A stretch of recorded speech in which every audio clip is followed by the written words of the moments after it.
vous est offert par le Grand Carnaval de Dakar. Sunu Presse. À la présentation, Aïcha Toupam. Sunu Presse.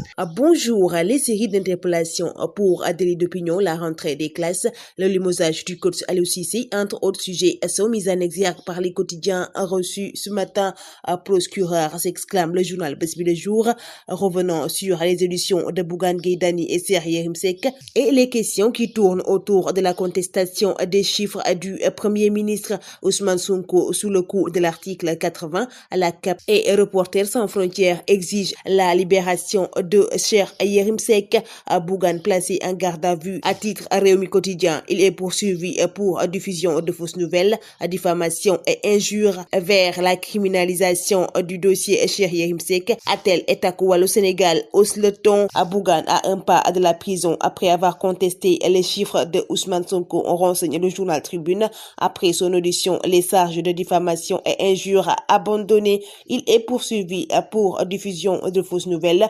Bougane refuse alors de signer le procès verbal. Il n'a pas été entendu sur une fausse nouvelle et ses conséquences. Le journal Le Quotidien abonde dans ce même siège et met en première page l'état des poursuites revenant sur les séries d'interpellations. Bougane Gueye en garde à vue et Yérim en retour de parquet. Le journal revient également sur la condamnation des politiques et de la société civile. Piège des délits d'opinion, lit-on en première page du journal Enquête. À l'instar du défunt régime, le nouveau se lance dans des arrestations pour délits d'opinion.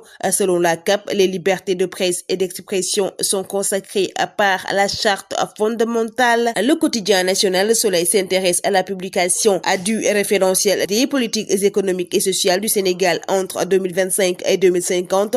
Rendez-vous le 14 octobre. Un hommage national prévu pour Amadou Makhtar Mbow. Sud Quotidien revient sur la rentrée des classes et titre une rentrée 1000 défis, revenant sur l'annonce du président de la République Bassirou Diomaye Faye de la création d'un conseil supérieur de l'éducation et de la formation. Si c'est le limogeage qui secoue le foot, titre le journal L'Observateur, et le désamour entre la Fédération sénégalaise de football et le ministère des Sports. Le journal revient sur les tops et flops de Cissé, mais également les suspicions concernant son remplaçant. Le quotidien Les Échos parle d'un limogeage inélégant et inhumain et revenant sur les 4 péchés capitaux de Cissé selon son tutelle. 9 ans à la tête des Lions, une longévité entre amour et désamour.